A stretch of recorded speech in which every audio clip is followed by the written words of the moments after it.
Habang patuloy na tumitindi ang mga eksena sa Sigabo, marami pa ring katanungan ang mga manonood tungkol sa tunay na pinagmulan, yung backstory ng mga pangunahing karakter. Dahil dito, lalong tumitindi ang pananabik ng publiko sa mga susunod na kabanata ng serye. Isa sa mga inaabangang bahagi ng kwento ay ang espesyal na paglabas ng ilang kilalang artista na inaasahang magbibigay linaw sa mga pangyayaring humubog sa kasalukuyang istorya.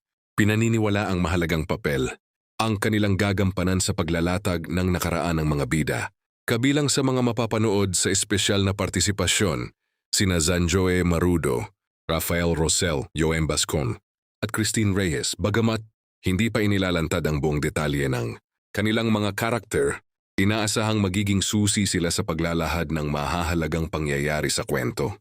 Dahil dito, maraming netizens ang nagbabahagi ng kani-kanilang mga teorya kung paano maiuugnay ang mga karakter ng apat na artista. Sa buhay ni Gabo at Sam, marami ang naniniwalang ang kanilang pagdating ang magpapabago sa takbo ng istorya. Patuloy namang hinihikayat ng produksyon ang mga manonood na tutukan ang bawat episode dahil unti-unti nang mabubunyag ang mga lihim na matagal nang nakatago. Sa bawat revelasyon, mas lalalim pa ang kwento at emosyon ng mga karakter. Abangan ang mga susunod na episode ng Sigabo upang matuklasan kung ano ang magiging papel ni na Zanjoe Marudo, Rafael Rosel, Yoem Bascon, and Christine Reyes, at kung paano nila mabubuo ang kabuang kwento ng serye.